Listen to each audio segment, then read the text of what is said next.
화이팅!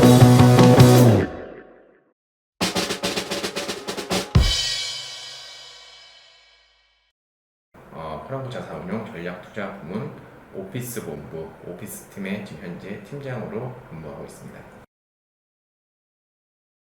저희가 최근에 이제 쉐어딜을 완료했던 게 이제 6월 말에 여의도에 위치하고 있는 현대차 증권 빌딩을 쉐어딜로 완료를 했습니다. 기존의 그 현대차 증권 빌딩은 프랑코 자산운용 펀드의 사업기간 만료를 앞두고 기존 수익자를 이제 엑시시켜주고 신규 수익자를 유치하는 쉐어딜 방식으로 이제 완료를 하였습니다.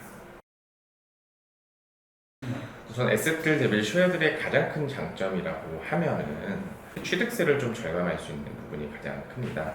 부동산의 이제 매입 가격이라는 건 사실 입찰을 통해서 진행되거나 또는 매도자와 협의를 통해서 이제 결정이 될 텐데 투자 수익성을 올리기 위해서는 부대 비용을 얼마나 절감을 할 수 있느냐 이런 부분이 이제 가장 관건이 되고 쉐어들의 경우에는 취득세율 대비 그 세율이 절감되기 때문에 저희도 이 현대차 증권 빌딩을 최대한 그 투자 수익률을 올리기 위해서 쉐어들로 이제 진행을 하였습니다. 예를 들어서 저희가 부동산 매입가가 기존에 100억이라고 예를 들었다고 쳤을 때 이 펀딩을 이제 100억을만 해야 되는 게 아니라 부대 비용까지 고려해서 펀딩을 해야 되는데 전체적인 조달 규모를 얼마나 작게 할 수 있느냐. 어차피 수익은 정해져 있는 상황이라고 하면 그 투자 금액을 얼마나 줄일 수 있는 부분이 쉐어들의 장점이자 또 관건이라고 볼 수 있습니다. 대부분 요새는 많은 이제 운용사 등에서 쉐어딜로 니티를 추진을 하려고 하고 있는 걸로 알고 있습니다. 다만 이제 쉐어딜을 하다 보면 가장 어려운 점이 기존 비익을 이제 유지시키고 그대로 가야 된다는 점이 있습니다. 기존의 어떤 그 계약 관계를 어떻게 잘 해지할 수 있는지를 조건이와 기존 주주 또는 기존 수익자 또 기존 대주분들의 그 동의가 굉장히 필요한 게 이제 그 이 딜의 포인트가 됩니다. 그래서 저희도 쉐어딜을 진행할 때 당연히 이제 기존 그 대주분들로부터의 쉐어딜과 관련된 그 절차상 안내와 동의와 기존 수익자분들의 어떤 동의를 얻는 과정이 중요한 포인트였고 잘 클로징 될 수 있었던 요인 중에 또 하나였습니다. 이 쉐어딜은 기존의 그 비익을 유지한 상황에서 하기 때문에 제가 쉐어딜이 딱 끝났다고 해서 이슈가 끝나는 게 아닙니다. 이미 기존 주주분들은 다 나갔는데 기존에서 뭔가 해결되지 않았던 일들이 그 쉐어딜 이후에 좀 벌어지는 경우도 있기 때문에 그런 부분에 대해서 충분히 잘 고민을 해봐야 되시는 것 같고 이 쉐어딜이 기존 주주분들 입장에서는 굉장히 좋아요. 왜 좋냐?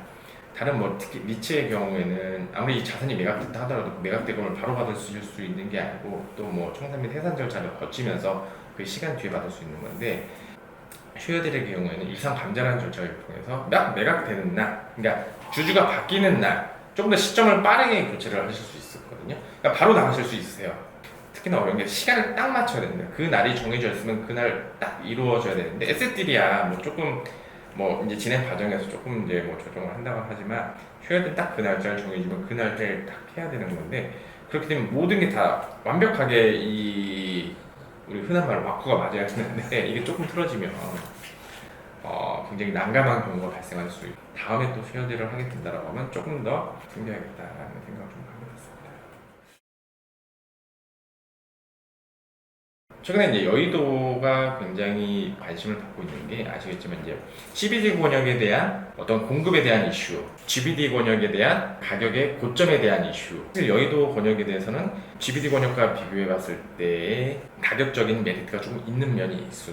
그리고 공급적인 측면에서 봤을 때 CBD 권역보다는 여의도 권역이 안정적이다라고 해서 최근에 이제 투자자들로부터 좀 관심을 많이 받고 있는 권역입니다. 특히나 이제 저희 여의도 현대차 증권 빌딩 같은 94년도에 이제 준공이 된 건물이고 이게 현대차 증권이 대략 한 60% 정도 이제 사용을 하고 계십니다. 그래서 첫째적으로 이제 안정성이 있는 상황입니다. 현대차 증권이 사업으로 사용할 수 있고 향후에 이제 개발 가치에 대한 면도 좀 기대가 되고 있는 면이 있습니다. 그 여의도 현대차 증권 빌딩이 위치한 곳에 보면은 좌우로 BNK 자산운용이 있고 여기도 파이낸스가 다 있습니다. 근데 이 세 건물 자체가 다 스펙이 좀 어느 정도 비슷합니다. 준공 면도라든지 연면적도 다 12,000평대로 거의 다 비슷하고 셋 다 지금 니즈는 비슷합니다. 개발 그리고 그 개발에 있어서도 단독 개발보다는 좀 통합 개발에 대한 좀 이슈가 있는 상황입니다. 저희의 건물 위치가 너무 좋습니다. 왼쪽 오른쪽에 있기 때문에 그렇기 때문에 저희는 이번에 이 자산이 너무 좋았었고 많은 설명이 필요가 없어요. 자금을 유치하거나 펀딩을 너무나 심플하게 설명을 드렸는데 너무나 심플하게 받아들이고 그거에 대해서 공감을 해 주셨습니다. 현대차증권 빌딩을 사업으로 사용하고 있는 상황인 거고 또 본건을 위해서 미리 임차 확약을 해주셨어요. 5년간. 저희 운영 기간 중에 안정적인 현금 흐름이 나와 있는 상황에서 매각 시점에는 지금보다 더 높은 어떤 매각 가치를 기대할 수 있는 자산. 그래서 운용적인 측면에서도 적극적인 뭐 캐펙스를 지출한다 또는 뭐 밸류에드를 한다라기보다는 잘 유지시키겠다. SI 분들이 불편함이 없이 최소한의 어떤 자산 운용을 잘 관리한다는 거고 그러한 상황에서 5년 뒤에는 매각을 하거나 개발에 대한 가능성을 좀 높이면서 오히려 개발 가치가 극대화된 상태에서 매각을 할 수 있다라고 볼 수 있기 때문에 일반적인 코어 자산에 대한 수익률보다는 좀 더 높게 저희가 지금 예상을 하고 있는 상황입니다. 숙제는 하나입니다. 좋은 거, 그러니까 코어 자산 위주의 대형.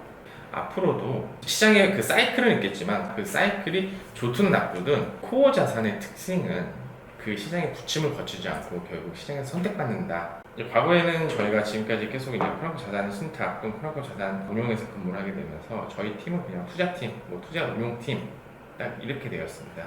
과거는 그냥 투자 운용팀이면 섹터 가리지 않고 이제 했다라고 치면 지금은 이제 오피스 팀이 이제 명함에 박혀 있기 때문에 누구보다도 오피스에 대해서는 전문가가 돼야 된다고 생각하고 있고 최소한 코나코 그룹에서 최소 오피스 분야에서는 좀 자신 있게 전문가다라고 말을 할 수 있는 게 저희 목표고 저희 팀원들도 그렇게 되었으면 좋겠습니다.